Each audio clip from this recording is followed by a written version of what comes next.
saya ingin berkongsi kepada ibu bapa mengenai ubat dan kanak-kanak. Sirap paracetamol adalah ubat yang tidak asing bagi ibu bapa. Tapi tahukah ibu bapa, sirap paracetamol wujud dalam pelbagai kekuatan. Sebagai contohnya, 120 mg dalam 5 ml ataupun 250 mg dalam 5 ml.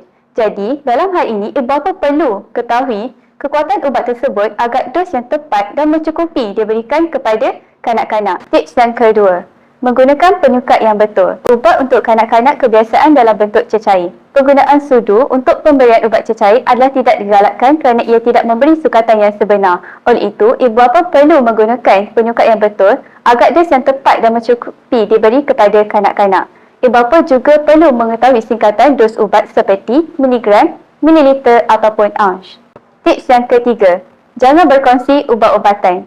Untuk maklumat ibu bapa, ubat yang diberikan oleh doktor tidak boleh dikongsi bersama anak-anak yang lain. Kerana dos ubat yang diberikan adalah mengikut umur dan berat badan kanak-kanak.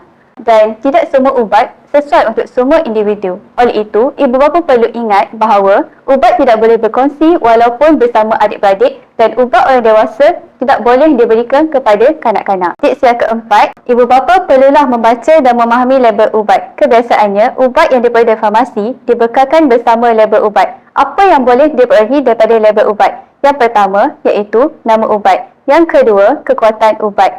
Yang ketiga, arahan pengambilan ubat. Yang keempat, cara penyimpanan ubat. Yang kelima, amaran. Sebagai contohnya, ubat ini boleh menyebabkan mengantuk dan yang terakhir, tarikh luput ubat.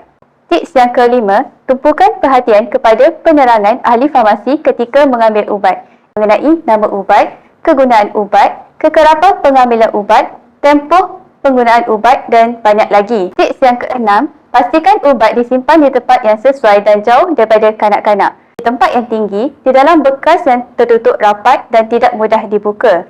Bekas ubat yang disimpan untuk dimakan perlulah diasingkan daripada ubat untuk kegunaan luar. Selain itu, ubat simpanan peti sejuk perlulah disimpan di dalam peti sejuk. Tips yang terakhir ialah memaklumkan kepada doktor atau ahli farmasi sekiranya anak mempunyai alahan terhadap ubat. Alahan menunjukkan ubat tersebut tidak sesuai kepada kanak-kanak. Alahan yang sering berlaku ialah kemerahan atau ruam pada bahagian kulit atau bengkak kepada mata. Sekiranya kanak-kanak mengalami alahan terhadap ubat, ibu bapa perlulah memaklumkannya dengan segera kepada doktor atau ahli farmasi. Sekian sahaja 7 tips dari saya mengenai ubat dan kanak-kanak. Moga tips ini dapat diamalkan oleh ibu bapa untuk menjamin pengambilan ubat yang selamat dalam kanak-kanak. Sekiranya terdapat sebarang persoalan atau keraguan, ibu bapa boleh menghubungi doktor atau ahli farmasi di klinik dan hospital yang berdekatan.